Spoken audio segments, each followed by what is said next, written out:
different culture, NIL. Who do you bench?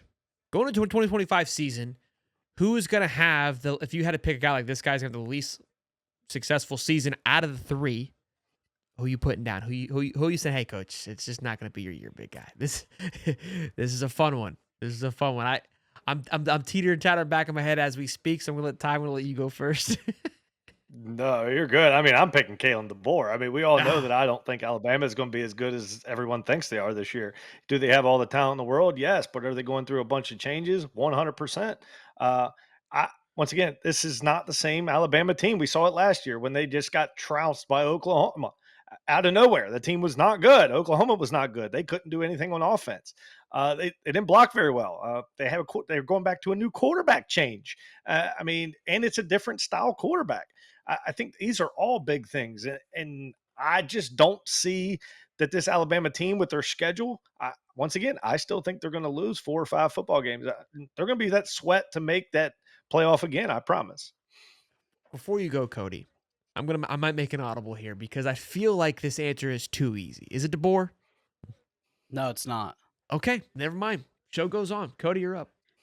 Let me get Kirby. Let me get Kirby smart. Oh, And just because of this new quarterback, obviously in Gunnar Stockton, a guy I'm very high on, but a guy that a lot of people aren't. And the running back room has been hit or miss there. They lost a bunch of pieces on the offensive line. And what has Kirby cried about the last 4 interviews?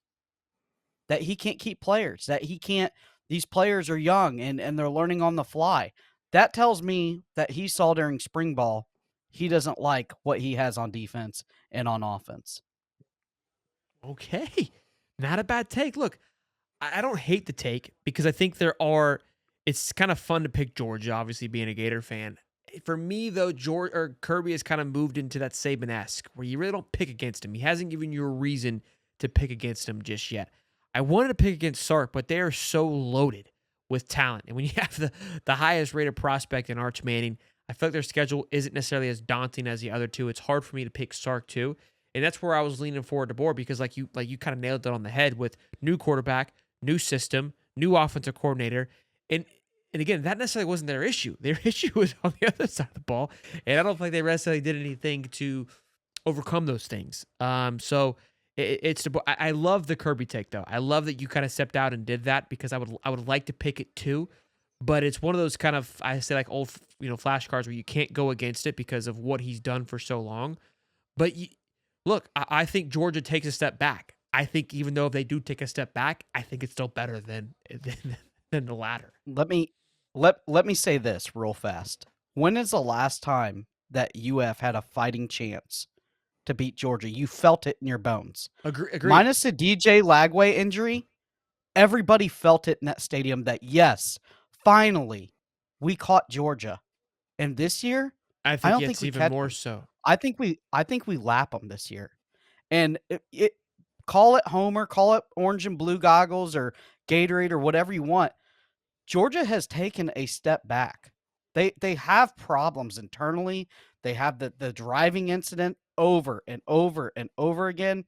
They're still recruiting very well, but I think they've just lost so many coaches internally. I think that they're not retaining players like they used to.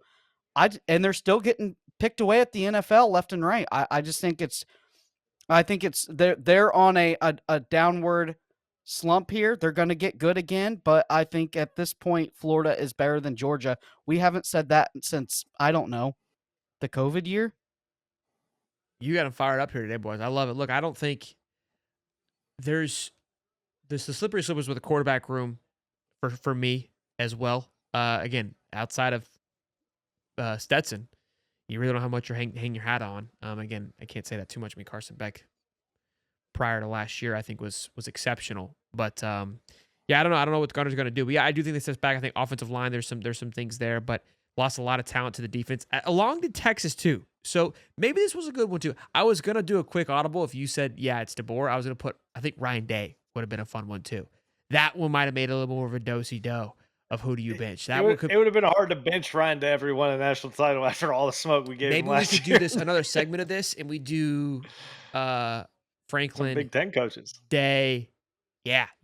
Some Big Ten coaches. You could do Shamor, but I feel like that's too much of an easy one. Dan So, Lanning.